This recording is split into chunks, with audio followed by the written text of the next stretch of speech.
Hello, you're watching Uzreport World News and I'm Bahram Gaffarov. Uzbekistan has confirmed 6 cases of COVID-19. First case of coronavirus was detected in Tashkent on Sunday. In response, the government has chosen to close all schools and cancel all public events. New hygiene measures have been introduced into the public transportation sector and a hotline has been established to handle all suspected virus cases. My colleague has more. On March 15, Uzbekistan saw its first recorded case of the novel coronavirus. At a press conference held on the same day, the Prime Minister announced that the infection was detected in a 47-year-old female Uzbek national who returned earlier from France. In an attempt to limit the spread of the virus, all 150 people who came into contact with her have been isolated. By the end of the day, 3 more cases have been detected, including 2 of the woman's children. A total of 6 people have been tested positive as of noon March 16. Starting Monday, all international flights and road travel are suspended, while the railways have been given a 3-day grace period before being suspended. These new changes mean that foreign nationals will not be permitted entry for the foreseeable future. At the same time, Uzbek nationals are barred from leaving the country until the crisis is over. Charter flights are to be organized for Uzbek citizens currently abroad, wishing to return home. Upon arrival, they will be placed in a 14-day quarantine, and if this process is violated in any way, those responsible will be prosecuted. All public transportation,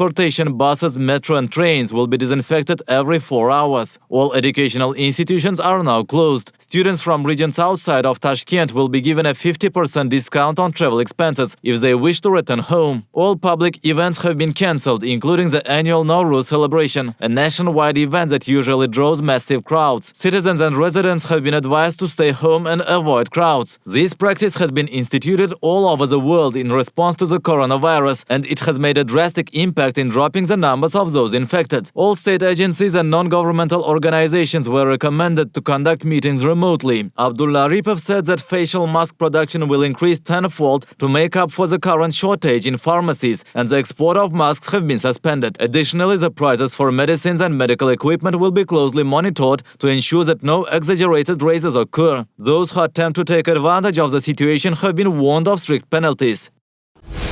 The President of Uzbekistan has signed off a new law pertaining to the citizenship of Republic of Uzbekistan. The law states that anyone who arrived in Uzbekistan before January 1st, 1995 and was registered permanently is eligible to apply for citizenship.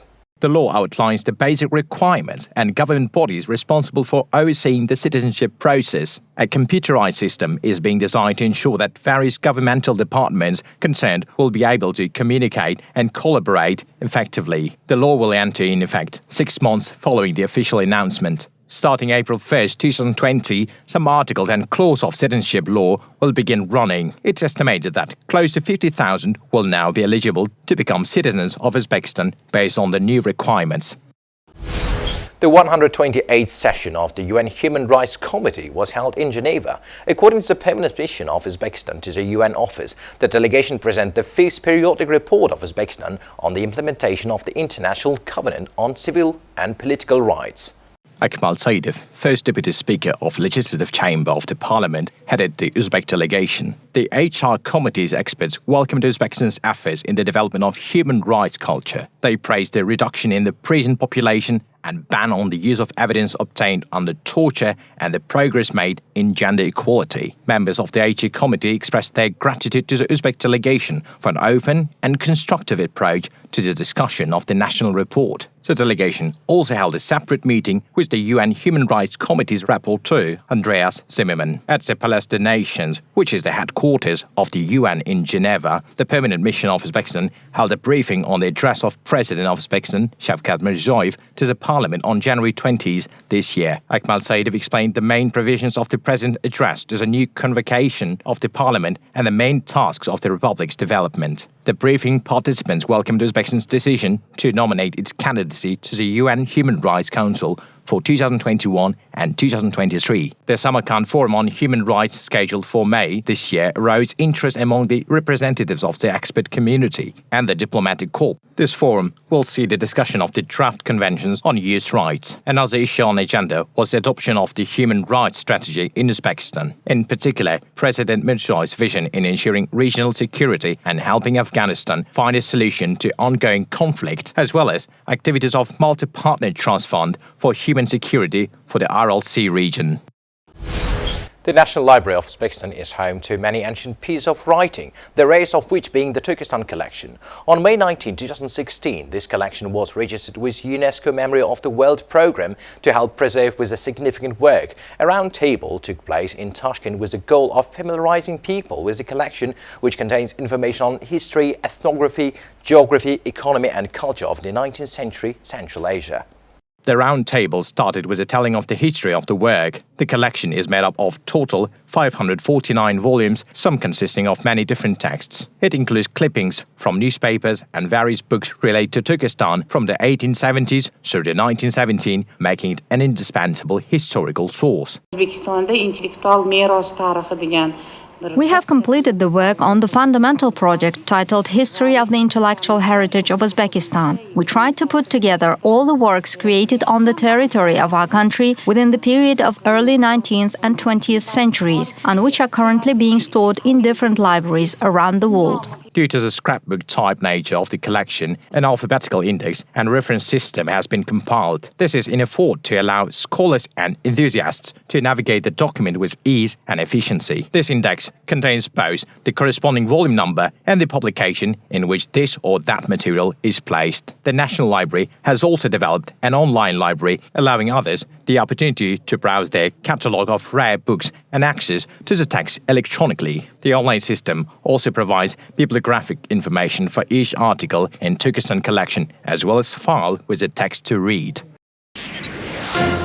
Nations in South America on Sunday ramped up measures to contain coronavirus, with the leaders of Argentina and Peru announcing border closures on Sunday to curb the infection. Argentina will close its borders for 15 days to non-residents. Public and private school classes would also be suspended until March 31st, Fernandez said. National parks would be closed. A day earlier, Argentina published a decree establishing a 30-day ban on entry to non-residents who have traveled to a country highly affected by coronavirus in the last 14 days. Peruvian President Martin Vizcarra said later on Sunday that Peru would also close its borders, suspending air and sea transport. He called on citizens to self-quarantine for 15 days to help slow the infection. Chilean President Sebastián Pinera said he was considering issuing a state of emergency. All classes were suspended for 2 weeks and all ports closed to tourist cruises. Bolivia's interim president banned flights from Europe, China, South Korea, Italy and Spain, and also suspended classes with more controls at the border. Nicolas Maduro on Sunday ordered businesses to close and citizens to remain in their homes in a social quarantine affecting 6 states and the capital. South Korea reported 74 new coronavirus infections on Monday, slightly lower than a day ago, according to the Korea Centers for Disease Control and Prevention. The KCDC also reported that 303 more patients had fully recovered and had been released from care. A total of 1,137 people has recovered and been released so far. The country's Vice Health Minister Kim Kang-lip said that the government expanded special entry procedures to arrivals from all European countries, as the number of confirmed cases has been increased in Europe in recent weeks.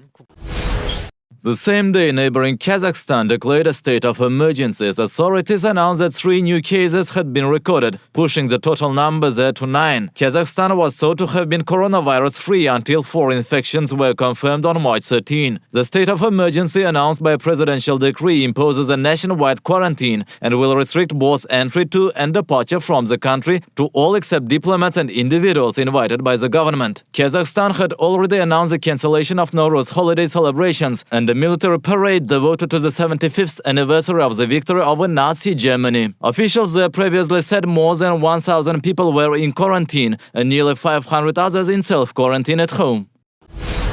The Chinese Health Authority said Monday it received reports of 16 new confirmed cases of novel coronavirus disease and 14 new deaths on Sunday. According to China's National Health Commission, of the new confirmed cases, 4 were in central China's Hubei province, the epicenter of the outbreak, and 12 were imported cases. The deaths were all in Hubei. Meanwhile, 41 new suspected cases were reported on the Chinese mainland Sunday, said the commission. The latest data indicates that 838 patients were discharged from hospital, 1,316 close contacts were released from medical observation, and the number of severe cases was reduced by 194 on Sunday.